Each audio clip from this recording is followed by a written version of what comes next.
The kingdom of Valdrain was not ruled by a sword. It was ruled by a story, and every kingdom with a good enough story can make its people believe almost anything. The story went like this. The crown princess Saravain was born during a blood eclipse, when the moon turned the color of old rust and 3 court physicians died within the hour. She did not cry when she came into the world.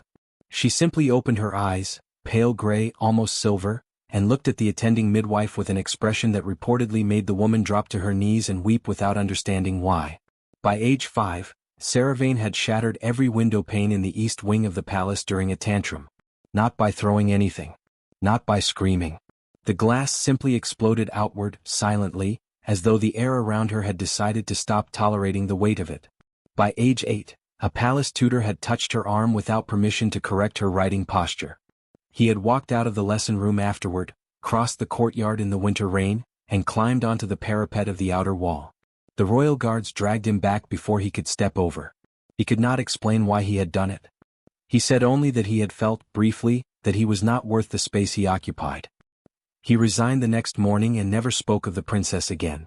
By age 11, the queen, her mother, Mayrath the Measured, a woman who had outlasted 3 assassination attempts and 2 civil uprisings through patience and precision, had moved Saravain to the Tower of Elise, an old astronomical structure at the far edge of the palace grounds, and assigned her a rotating guard of soldiers who were relieved every 8 days. Any longer and they started making mistakes. Drops in attention. Cold sweats at midday. Dreams they refused to describe at morning report. The queen did not do this out of hatred. That distinction matters. She did it because she understood, with the same cold clarity that had kept her alive through 3 decades of court politics, that what lived inside her daughter was not something that could be managed the way a temperamental horse could be managed, or a brilliant but erratic minister. It was something older. Something that had no name in the language of medicine or theology, only in the oldest parts of the palace library, texts written by scribes who had seen what Saravain's power could do and had used only one word, repeated across different languages and centuries: resonance. Saravain's ability did not work the way people assumed from the outside. It was not fire. It was not lightning. It was not the sort of dramatic magical violence that court bards invented when they whispered about her. It was, at its most precise, a form of emotional transmission, involuntary, uncontrolled, and catastrophically amplified by feeling. When Saravain felt afraid, the people around her felt a terror so deep it bypassed rational thought entirely. When she felt grief, those nearby were overtaken by a sorrow they couldn't source. When she felt rage, and she had felt rage on 3 specific occasions that the queen had expunged from all official records, something more physical happened. The resonance sharpened. It stopped being an emotion and became a pressure, the kind that burst vessels in noses and ears and, once, had driven a stable hand to fracture 3 of his own fingers against a stone wall without being aware he was doing it. The queen had studied this for years. She had brought in a linguist from the southern libraries, a woman named Dorothy, who had spent her life cataloging documented cases of what she called affect overflow, rare individuals in history whose internal emotional states had leaked outward into the physical world. The cases were sparse, scattered across centuries, and most had ended badly. A shepherd boy in the hill provinces who wept so hard during a drought that rain fell for 6 days in a ring around his village. A court musician who had played a funeral composition so perfectly that the entire audience had fallen into a grief sleep and refused to wake for 2 days.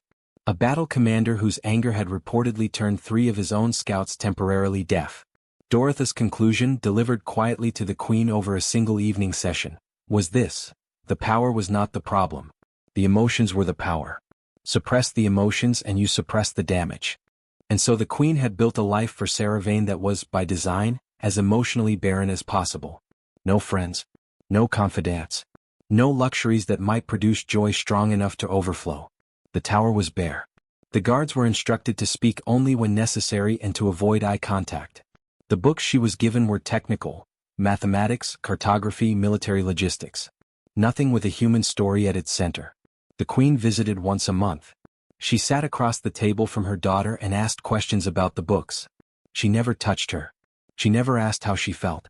She had, by her own private reasoning, decided that love was a luxury neither of them could afford. What she had failed to account for, what no one had accounted for, was what happens to a person when you take away every soft thing and leave them alone with the hard ones for 16 years. You do not get a weapon. You do not get a monster. You get someone who has learned to mistake numbness for safety, and who has never, not once, been allowed to learn the difference. Saravane was 17 when the world outside her tower began to change. She didn't know this yet. She knew only the shape of the window, the count of the stones in the floor, and the particular quality of silence that meant the current rotation of guards had decided, collectively, not to look at her today. She sat at her desk, reading a survey of grain yields from the western provinces, and felt nothing. Which was, by every measure the Queen had established, exactly what was supposed to happen. Emmerich Voss was not supposed to be in the palace grounds at all. This was a fact he was fully aware of and had been, with increasing clarity, for approximately the last 4 minutes. He had come through the east service gate with his father's delivery, 2 replacement axle frames for the grain wagons used by the palace kitchen staff, commissioned 3 weeks ago and delayed once already, which had made his father anxious in the specific way that only a man who depended on palace contracts for a third of his annual income could be anxious. The delivery boy who usually handled palace runs had twisted his ankle the previous evening. Emmerich was 19, not yet officially apprenticed but useful, and his father had handed him the invoice and said, "Don't talk to anyone you don't need to. Don't go where you're not told. Come back before the evening bell." He had done exactly that, until the cart horse decided it had opinions about the east courtyard and backed up sharply enough that the rear wheel cracked against a stone gutter and one of the axle frames slid sideways, and Emmerich, moving quickly to stop it from falling, had stepped through an archway he had not realized was off-limits until a guard appeared from nowhere and said, in the tone of someone who had practiced authority but not yet fully inhabited it, "This path closes at midday." Emmerich looked at the sun. It was about 1/4 past midday. "I'm sorry," he said. "I took a wrong turn. The east delivery yard is behind you." "I know." The cart slipped. "I'm trying to secure a load for the kitchen. This area is restricted." The guard was young, no older than Emmerich, and had the look of someone who had recently been moved to a post he found unusual and had not been told entirely why. His eyes kept moving not toward Emmerich but toward the far end of the path, where a stone tower rose above the surrounding garden wall, its single window a dark rectangle in pale stone. Emmerich had heard the stories. Everyone in the capital had heard the stories. The princess in the tower was one of those facts of life in Valdrain that people acknowledged the way they acknowledged winter. It was real, it was somewhat frightening, and they tried not to think about it too hard on days when they had other things to manage. He had, privately, always suspected that the stories were exaggerated. Not because he was particularly skeptical by nature. He was a cartwright's son and had inherited his father's preference for understanding how things actually worked before forming opinions, but because in his experience the stories that got the most dramatic in the retelling were usually covering for something more complicated and less satisfying underneath. He secured the load. He thanked the guard. He left. He came back 3 days later because the invoice had been incorrectly signed and his father needed the correction notarized through the palace steward's office, and the only route to the steward's office from the east gate, as it turned out, ran along the same garden wall. He was crossing it when he heard the sound. It was not dramatic. That was the first thing he registered. It was not a howl or a crash or the kind of thing that announced itself as significant. It was a small sound, barely audible over the wind. Something between a breath and a word, the sound a person makes when they have been holding something in for a long time and have briefly, accidentally, let a fraction of it escape. He stopped walking. The tower window above him was open. Not wide, just a crack, the kind left open not for air but for the small relief of knowing that air was technically available. And in that crack he could see a shape, a pale forearm resting on a stone sill, and above it, partially obscured, a face turned not toward him but toward the sky. Eyes closed. He stood there for a moment, which was probably already one moment too many. The face did not move. The arm did not move. He was not sure she knew he was there. He did not feel afraid. He catalogued this fact later, turning it over carefully, because he had expected to feel afraid and the absence of it was striking. What he felt instead was something harder to name, the particular discomfort of witnessing something private, and the particular reluctance to simply walk away from it. He kept walking. He filed the invoice. He went home. That night, doing the inventory of the workshop with his father, he made 3 arithmetic errors in a row, which his father corrected without comment but with the kind of patient silence that meant he had noticed something was off and was waiting to see whether it resolved itself. Emmerich thought about the sound. Not the face, though he thought about that too, in the way you think about a thing you observe too briefly to fully process. Mostly the sound. The particular way grief, and he was almost certain it had been grief, though he couldn't have explained his reasoning to anyone, escaped from a person who had learned not to let it show. He knew that sound. He had made it himself twice in the year after his mother died. Both times alone in the workshop when he thought his father was asleep. He finished the inventory. He went to bed. He told himself it was not his concern. He was back at the wall 2 weeks later, not because there was a delivery. He had invented a reason, a follow-up query about the axle specifications, which was flimsy enough that the gate guard gave him a mildly suspicious look before waving him through. He walked the garden path at the same hour as before and looked up at the window with the specific self-consciousness of a person doing something he could not fully justify to himself. The window was closed. There was no one there. He stood for a moment feeling foolish, then went to ask the false question about the axle specifications, got a credible enough answer and went home. On the 4th visit she was there. And this time she was looking down. Sarah Vane had become very good at reading the quality of a person's stillness from a distance. She had to be. The guards outside her tower gave her almost nothing to read. No conversation, no real facial expression, just the formal posture of people who had been trained to minimize their interactions with her and who had, over time, added the subtle layer of someone actively trying not to react. They managed it well mostly. But she could still tell when one of them was frightened. The stillness got careful in a particular way, like a man standing on ice he doesn't trust. Everyone who came close to her was frightened. She had accepted this a long time ago, the way you accept a fact that is painful enough to examine only occasionally. She did not blame them. She had read enough of the reports her mother left behind on the desk during monthly visits. Left accidentally, she suspected, as a way of communicating things the Queen could not say aloud, to understand what she did to people. The tutor who had nearly walked off the wall. The seamstress who had spent a full day unable to stop crying after fitting Sarah Vane for a ceremonial dress. The previous garrison commander who had requested transfer to the border provinces, citing personal reasons, after 3 months on her rotation. She was dangerous. This was simply true. She had stopped arguing against it years ago because the evidence was unanswerable and because arguing required a kind of sustained hope that she had found difficult to maintain in the tower. What she had instead was observation. The window. The garden below. The path that ran along the outer wall, used mostly by palace staff and occasionally deliverymen from the city below. She had noticed the young man 3 weeks ago. She noticed him first because he was the only person who had ever walked that path and not looked at the tower. Not the defensive non-looking of the guards, who kept their gaze carefully angled away, but genuine uninterest, the kind that came from someone who simply had somewhere else to be and something else to think about. He had walked quickly, paused to secure something on a cart below the wall and moved on. The second time she had looked down at him directly, expecting him to feel it, that prickling awareness that people developed when they sensed the weight of her attention even through glass. But he had only looked up with the mild, slightly guilty expression of someone caught walking where they perhaps shouldn't be, and then he had gone on. She had pressed her palm flat against the stone of the sill after he rounded the corner. Her heart was doing something irregular that she needed a moment to classify. Not fear. Not quite. Something adjacent to fear but moving in the opposite direction, towards something instead of away. On the 4th visit they looked at each other. He had stopped walking. He was looking up at her with an expression she did not have a category for, because it was none of the things people usually looked at her with. Not fear, not reverence, not the careful blankness of someone maintaining professional composure. He looked, if she was reading it correctly from 30 feet above and through the particular filter of winter morning light, simply curious. The way a person looks at something they have found genuinely interesting and are not yet sure what to do about. She was aware of her own resonance the way she was always aware of it, like a second heartbeat just slightly out of sync, living in the space behind her ribs. She monitored it the way her mother had taught her. Constantly, from a distance, like watching a fire you are responsible for not letting spread. It was quiet. Not suppressed. She knew the difference by now between the tight exhausted quiet of active suppression and the rarer stranger quiet of genuine stillness. It was simply quiet. She did not wave. He did not wave. They stayed in that configuration, her at the window, him on the path below, for perhaps 15 seconds, which in the context of the tower's usual silence felt like a very long time. Then he nodded. A small, ordinary, unhurried nod, the kind that meant I see you without attaching any particular judgment to it. And he kept walking.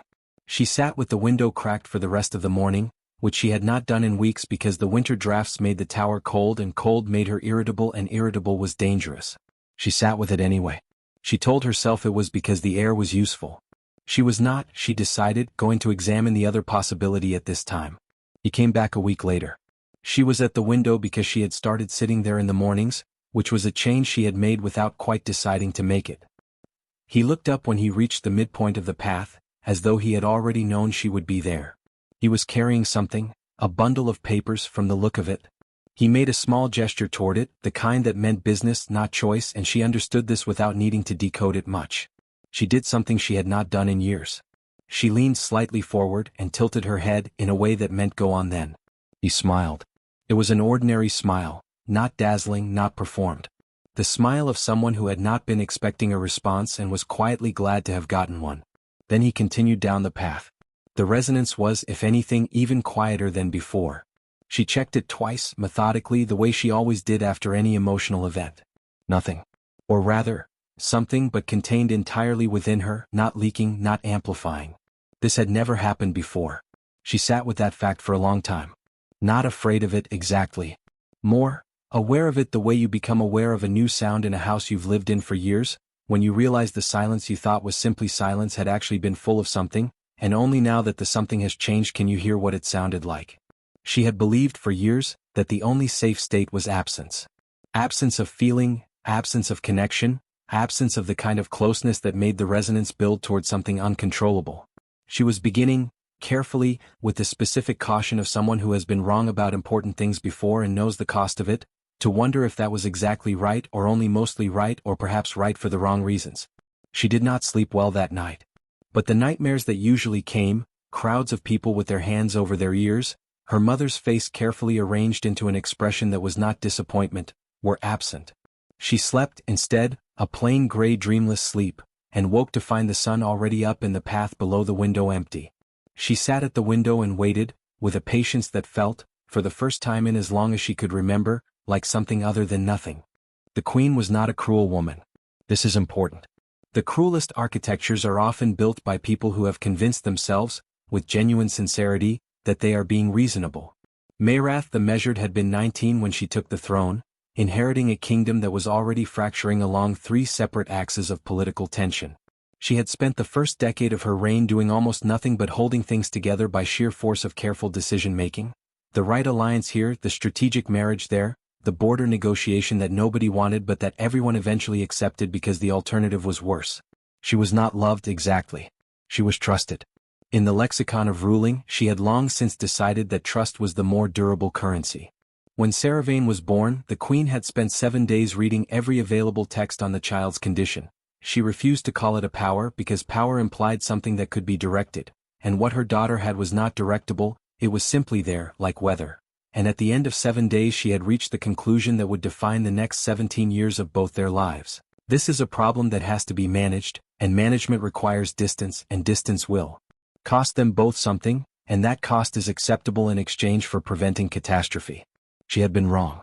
Not about the danger was real, the history was clear. She had been wrong about the cost being acceptable, and wrong about what the management was actually producing.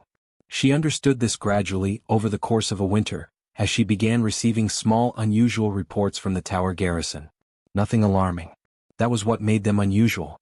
The guards coming off rotation were not exhibiting the usual symptoms. The vague malaise, the disturbed sleep, the reflexive flinching that the princess's presence had always induced. Instead they were reporting only the ordinary fatigue of their duty, with one additional detail. The princess had, for the past 6 weeks, been sitting at the window most mornings. This was a behavioral change. Behavioral changes in the Queen's experience had causes. The Queen dispatched her information secretary, a small meticulous man named Gareth, to determine the cause without asking the princess directly, because asking the princess directly would require sitting across from her and asking a question that implied genuine curiosity about her inner life, and the Queen had spent 17 years carefully not doing that. Gareth came back 3 days later with the information. A young man, son of a cartwright contracted to the palace maintenance, had been using the garden path as a delivery route for the past 2 months. He had been seen by 2 different garrison members and confirmed through the gate logs, pausing at the path's midpoint on several occasions. No protocol violations. No interaction. Just proximity. The Queen held this information for a week. Her first instinct was to close the path. Reroute the deliveries. Minimize the variable. This was the same instinct she had applied to everything concerning Saravane for 17 years, and it had produced a situation that was, by any honest metric, stable but not good, a distinction the Queen was only now beginning to let herself examine with full attention. Her second instinct, which arrived quietly about 4 days into the week of deliberation, was something she had not expected. Leave it alone. Watch it. See what it does. She thought about the garrison reports again. No disturbed sleep. No flinching. Either the girl was suppressing or, and this was the part the queen sat with the longest, something about this particular variable was not triggering the resonance the way other human contact did. Queen Meritha's private record, winter of the 17th year. The queen was a scientist by temperament if not by training. She had always gathered data before making decisions. She had not, in 17 years, gathered enough data about her daughter, because gathering data about her daughter required proximity, and proximity was the thing she had decided to avoid. This was a circular problem that she had managed until now to avoid looking at directly. She sent for Dorothy, the linguist who had retired to a teaching position at the City Scholars Hall and was, by letter, mildly surprised to be called back. The Queen met with her in the private library and asked one question. In all the documented cases of affect overflow, was there any instance of a person whose presence seemed to dampen rather than amplify the effect? Dorothy was quiet for a long time. Then she said, there was one case in a text she had found but not fully catalogued in her original report, because it was incomplete and she had been uncertain how to classify it. A woman in the eastern provinces, 3 centuries ago, described in the local records as a weeping sickness. Anyone who came within speaking distance of her wept uncontrollably. The records noted that the effect had subsided in the 3rd year of her documented condition, following the arrival of a new regional administrator. The administrator was described, in the original text, as a man of unremarkable temperament. The Queen asked why an unremarkable man would affect the condition.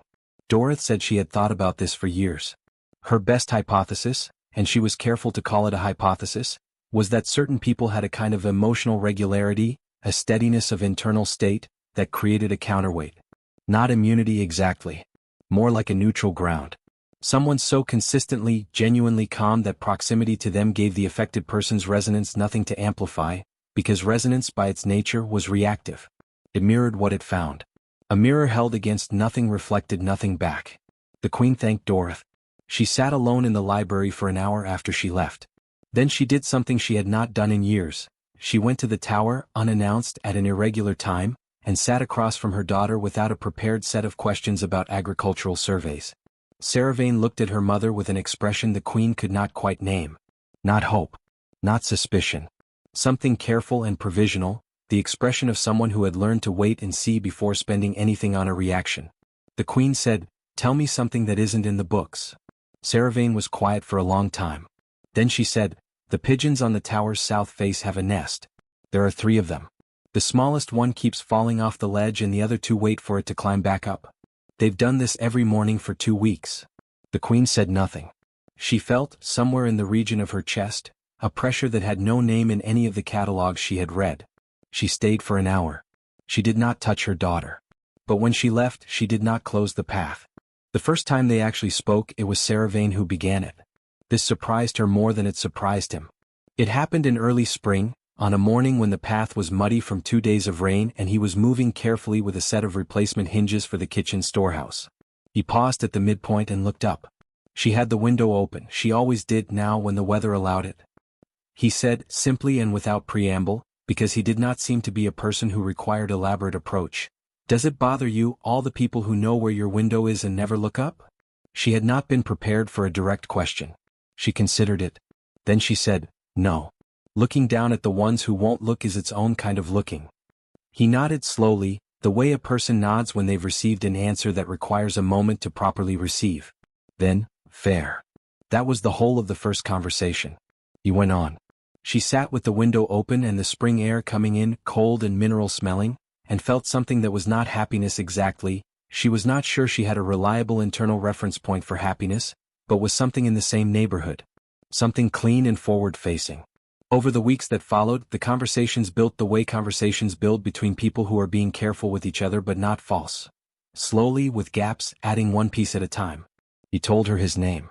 She told him hers and watched his face for the moment of recognition, the slight recalibration that happened when people realized who she was, but his expression only shifted into something more attentive, not more wary. He said, "I know who you are. I've been walking past your window for 3 months. Weren't you afraid?" she asked. Of what? She found she didn't know how to answer that. The honest answer was, of me, of what I do to people, of the fact that proximity is dangerous. But the honest answer was also, You're still here and nothing has happened and I don't know what to do with that. Nothing, she said. Never mind. You let it go. She was beginning to understand one of the specific things about him. He did not press. When she stopped at the edge of something, he did not lean past her to look. He simply waited without making the waiting feel like pressure. She had not known until now that that was something a person could do. The secrets began to surface at the same time, which was not a coincidence. Secrets, in her experience, had a way of rising when the conditions that had buried them changed. The first secret was one she found herself. In the lowest tier of the tower library, in a box of texts that had apparently been stored there before her arrival and never moved, she found a ledger. Palace accounting from the year of her birth. The kind of document that, if you knew what you were reading, told you what a queen had authorized with specific quantities of gold and specific instructions that were easier to encode in expenditure records than to state directly. She was good at logistics. The queen had made sure of that. She read the ledger over 2 evenings and understood, by the end of the second, that her isolation had not begun the way she had been told it had, as a response to early incidents, a safety measure taken after the glass and the tutor and the other events. It had been planned before any of those things. There was an entry from the month before her 5th birthday, authorizing the renovation of the East Tower into a residential space. She had not had the breakdown with the windows until age 5. The tower had been prepared in the month before that. This meant the queen had been anticipating the isolation before the incidents that supposedly justified it. Which meant the incidents were not the reason. They were, at most, the public rationale. She sat with this knowledge and felt the resonance shift, that familiar building pressure that she had spent years monitoring and managing. She breathed through it the way Dorothy had taught her in a single session years ago, the one practical lesson the queen had permitted: find the thing underneath the feeling, and put your attention there instead of on the feeling itself. The thing underneath the feeling was a question: why? The second secret came from Emmerich 2 weeks later, delivered without drama because he was not a dramatic person. His father's contracts with the palace had been renewed every 3 years on schedule since before Emmerich was born, but the most recent renewal had included for the first time a new clause. The Cartwrights' operations were to be limited to the East Service District. They were no longer to send workers through the northern approaches, which included the garden path. This clause had not yet been enforced. But it was there. It had been added 4 weeks ago. Emmerich told her this on a Tuesday morning, looking up at her window with the particular expression of someone delivering information they believe the recipient is entitled to and letting that person decide what to do with it. "Someone knows you've been coming here," she said. "Yes," he said. "I thought you should know." She thought about the ledger. She thought about her mother, who had left it in the tower library and who did not leave things by accident. She thought about the contract clause that had been added but not enforced, which was the sort of move a careful person made when they wanted to create a pressure without immediately applying it, a warning or a test. "Don't stop coming," she said. It came out more directly than she'd intended, with less insulation around it. He looked at her for a moment. Not calculating, just receiving. Then, "I wasn't planning to." That night, for the first time in as long as she could precisely remember, she did not check the resonance before sleep. She simply lay in the dark and listened to the wind against the stone and felt ordinary. Briefly, provisionally, carefully ordinary. As though the world had, for a few hours, decided to hold still instead of leaning away. She did not know yet that the kingdom was about to move against both of them. She did not know about the council meeting scheduled for the following week, in which 3 senior ministers would present the queen with evidence that the princess's behavior had shifted and their analysis of what this meant for the political stability of a realm already under pressure from 2 directions.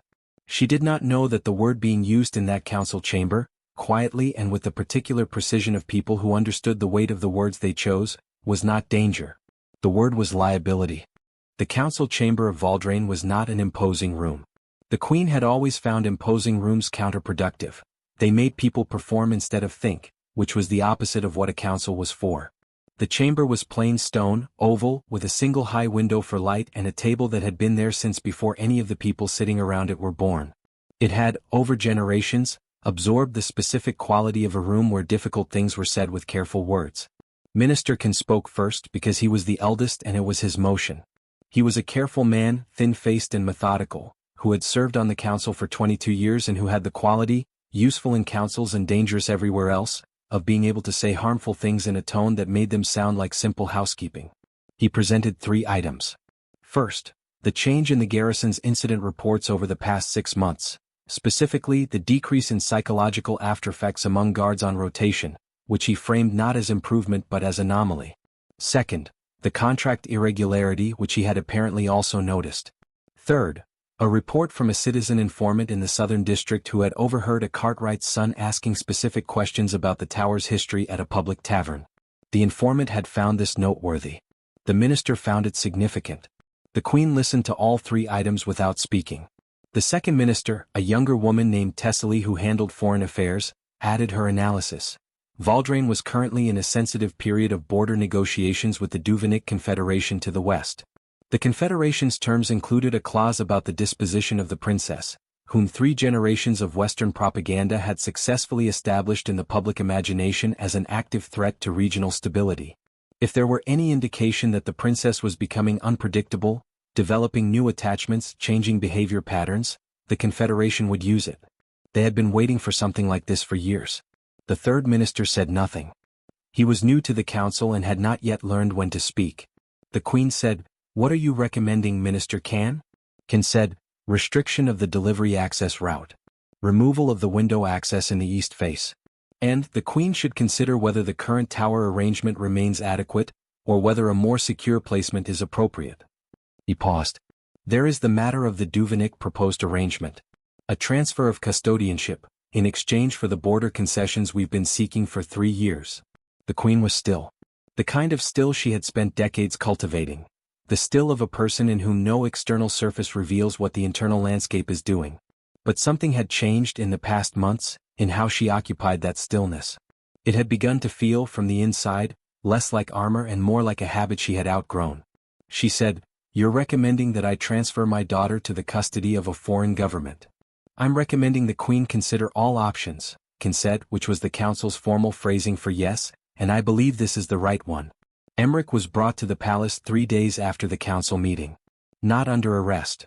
The summons was formally polite, which he understood was a way of communicating that the polite part was the surface and the summons part was the substance. He came anyway because the alternative was to not come, and not coming would mean the decision was being made without him, which felt like the wrong kind of passivity for the situation. He was received by a woman he had never met, who identified herself only as the Queen's secretary, and brought to a small room off the palace's administrative corridor. The room had a table, 2 chairs and a single lamp. Gareth, the information secretary, sat across from him and asked, with the specific courtesy of someone who has been authorized to be very direct, what the nature of his relationship with the Crown Princess was. Emmerich thought about this. "We talk," he said. "I walk past her window. We talk." "About what?" "Pigeons mostly. Once about grain logistics. She's read everything in that tower. She has opinions about crop rotation that are honestly more sophisticated than my father's suppliers." Gareth was quiet for a moment. "Are you aware of the effect her condition has on people?" "I've heard the stories. The stories are not exaggerated." "I know," Emmerich said. "Nothing has happened to me." "That is precisely what concerns certain members of the council," Gareth said, with the careful tone of a man delivering information he personally finds somewhat absurd but is professionally required to represent. "An anomalous outcome in this court's experience is not reassuring. It is a variable that requires explanation." "I don't have an explanation," Emmerich said. "I'm not afraid of her. I don't know why. I'm not. She's a person. She's been alone for a very long time and she's a person." Gareth looked at him for a long moment. Then he said, lower, off the record, the kind of thing that a careful man says when he has decided the careful thing and the right thing are not the same. "The Queen will want to speak with you directly. When she does, be honest. All of it. Don't try to give her what you think she wants to hear." He gathered his papers. "She's had quite enough of that from everyone else." The Queen received him that same afternoon. She was smaller than he had imagined, which was not an observation he had expected to make. She had the quality of someone who occupied a great deal of space that was not visible, presence concentrated rather than projected. She looked at him for a long moment before speaking, and he had the odd sense that she was reading something in him, taking an accurate measurement that she would use for something precise. "She has never harmed you," the Queen said. It was not a question. "No. And you are not performing. You're not unusually brave or unusually reckless." "I'm a Cartwright's son," he said. "I'm not particularly anything." The Queen was quiet for a moment.